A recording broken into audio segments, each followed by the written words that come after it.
started karting when I was 8.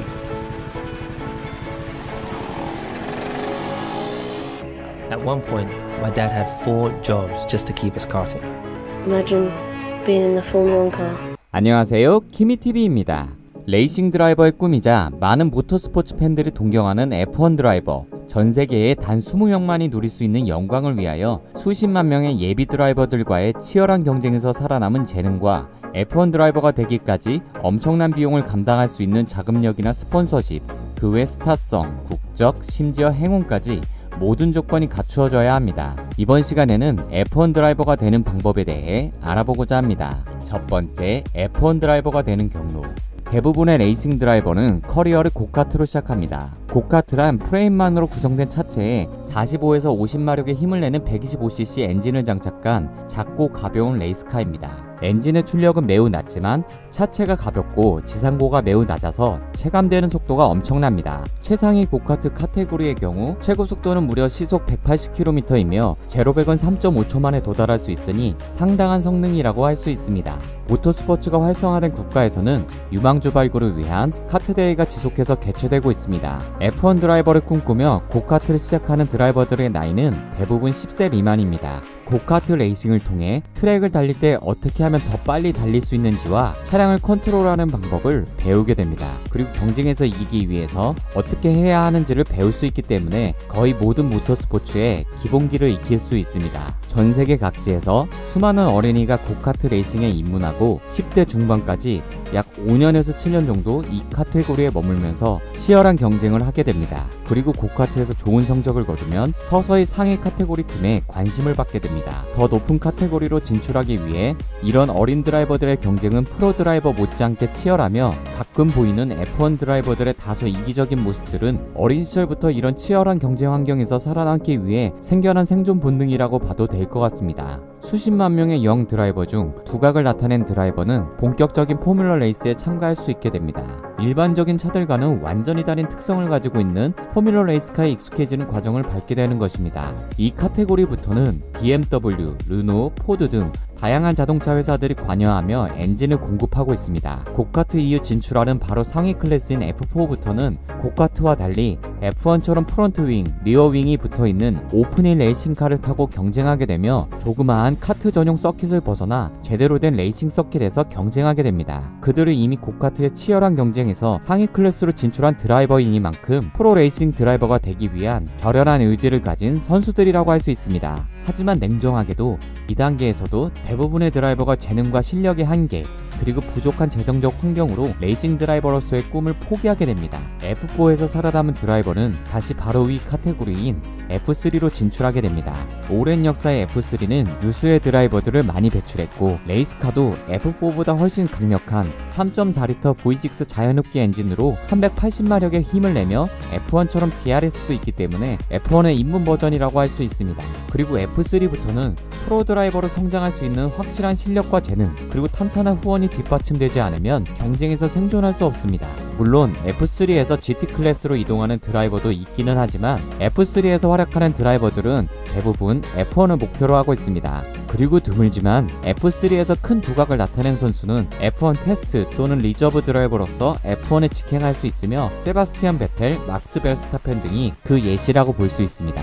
어쨌든 F3에서 두각을 나타낸 드라이버는 다음 단계인 F2로 향합니다. 2017년 이전까지는 GP2로 불린 F2는 3.4L V6 터보 엔진으로 600마력이 넘는 출력을 내는 등 F1 레이스카의 80에서 90% 정도의 성능을 갖춘 레이스카의 레이스입니다. F2에서 정상급으로 활약하는 드라이버는 당장 F1에서 활약함에도 크게 부족함이 없을 정도입니다. 최근에 F2 챔피언이 되고 F1에 입성한 대표적인 드라이버는 2017년 샤를 르클레르, 2018년 조지 러셀, 2020년에는 믹 슈마허가 있습니다. 수십만 명의 드라이버가 고카트 레이싱으로 출발해 여러 포뮬러 리그를 거치고 매우 한정적인 F1 시트를 차지하는 드라이버는 매년 한두 명뿐입니다. 즉 F1은 10년에서 15년 이상 유년기와 청소년기 자신의 인생을 모두 바치며 엄청난 경쟁에서 살아남은 드라이버에게 주어지는 영광의 자리입니다. 두 번째, F1 드라이버가 되기까지의 비용. 얼마면 되겠냐? 100억만 주시게. F1 드라이버가 되기 위해서는 재능과 노력도 매우 중요하지만 그에 못지않게 스폰서의 후원과 자금력 또한 중요합니다. 여러 국가들을 돌아다니며 레이스 전용으로 개발된 특별한 레이스카에 올라 경쟁하기 위해서는 많은 돈이 필요합니다. F1 드라이버가 되기 위해 필요한 비용은 어떤 대회를 몇 번을 참여했고 테스트를 얼마나 수행했으며 레이스카의 수리를 얼마나 진행했는지가 드라이버별로 다르기 때문에 일반화하여 산출하기는 한계가 있지만 약 90에서 100억 원 정도의 비용이 필요하다고 합니다. 카트 대회에 참가하는 7년 정도의 시간 동안 약 13억 원의 비용이 필요합니다. 다음 레벨인 F4나 포뮬러 르노의 경우 1년만 참가한다고 보았을 때 약 4억 6천만 원 정도가 필요하며 F3에서는 보통 2시즌 정도를 보낸다고 가정했을 때 시즌당 약 8억 6천만 원, 약 19억 2천만 원 정도가 필요합니다. 레이스카가 고도화된 F2부터는 훨씬 더 큰 비용이 필요한데 매 시즌 26억 5천만 원 정도가 필요하며 2시즌 정도 머문다고 가정했을 때 약 53억 원이 필요합니다. 정리해보자면 카트 7년에 13억 원, F4 1년에 4.6억 원, F3 2시즌 19.2억 원, F2 2시즌 53억 원, 총 90억 원의 비용이 필요하다는 것을 알 수 있습니다. 이 역시 빠른 속도로 상위 카테고리로 승급했다는 가정하에 계산된 비용이며 카테고리별 승급하지 못하고 머물 때마다 엄청난 비용이 추가됨을 알 수 있습니다. 즉 F1 드라이버가 되기 위해서는 남다른 재능은 기본이고 엄청난 자금력이 필요한 것입니다. 이에 F1에서 활약하는 드라이버는 소위 금수저이거나 어린 시절부터 남다른 천재성을 보여 일찍이 F1 팀의 드라이버 아카데미에 소속된 선수들이 대부분입니다. 세 번째, 페이 드라이버. F1 팀을 운영하기 위해서는 매년 수천억 원의 예산이 필요하며 일부 팀들은 매 시즌 F1에 참가하는 것조차 버거울 정도로 예산난에 시달리기도 합니다. 수백억 원의 자금을 F1 팀에 지원할 수 있는 스폰서를 등에 업은 드라이버를 팀의 드라이버로 고용하여 운영하는 경우가 있는데 이를 페이 드라이버라고 합니다. 2021년 시즌 기준 마제핀, 라티피, 스트롤, 페레즈 등이 이에 해당한다고 볼 수 있습니다. 현재의 F1에서 팀의 경쟁력에 드라이버보다 상대적으로 훨씬 중요한 역할을 하는 F1 레이스카의 경쟁력을 높이기 위해서는 큰 비용이 필요하고 페이 드라이버이더라도 F1 수준에 어느 정도 부합하는 드라이버를 고용하기 때문에 자금력이 부족한 팀에서는 냉정하지만 합리적인 선택이 될 수 있습니다. 페이 드라이버는 그 특성상 일반 드라이버보다 드라이버로서의 실력이 부족하다고 여겨질 수 있으나 F1 역사에 이름을 남긴 여러 레전드 드라이버도 페이 드라이버로 커리어를 시작했습니다. 대표적인 예로는 슈마허, 판지오, 알론소, 라우다 등이 페이 드라이버로 데뷔하였습니다. 하지만 드라이버가 되기까지 남다른 재능으로 어렵게 스폰서를 유치하고 좋은 성적을 거뒀음에도 또다시 이런 자본주의 논리로 F1 드라이버가 결정되는 것은 F1 드라이버를 꿈꾸는 많은 유망주들에게는 가혹한 현실임은 분명합니다. 네 번째, 불리함을 극복한 최고의 재능들. 피라미드 꼭대기에 가기까지 치열한 과정을 거쳐야만 하고 불공평하기까지도 한 F1 드라이버가 되는 길. 하지만 이 중 중간 과정을 월반하여 F1 드라이버가 된 천재들이 있기도 합니다. 현재 활약 중인 대표적인 드라이버로는 베텔, 베르스타펜, 라이코넨 등을 들 수 있습니다. 베텔과 베르스타펜은 F3에서 F1으로 직행한 케이스입니다.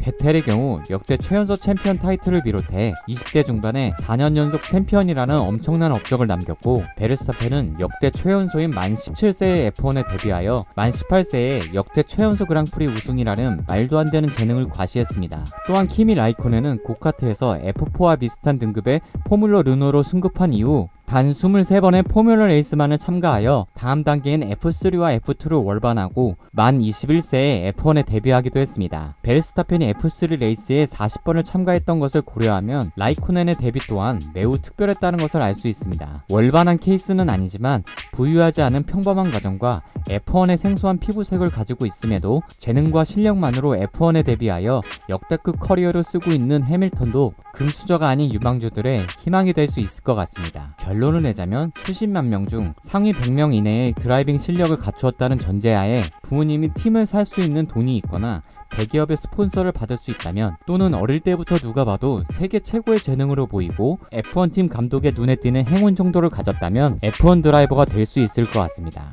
그리고 이후 F1에 3년 이상 생존하고 좋은 레이스카를 만나 챔피언이 되는 것은 뭐 그 다음 문제죠. 키미TV의 F1 드라이버가 되는 방법에 대한 이야기는 여기까지입니다. 키미TV의 이야기가 재미있으셨다면 구독, 좋아요, 알람 설정을 부탁드립니다. 시청해주셔서 감사합니다.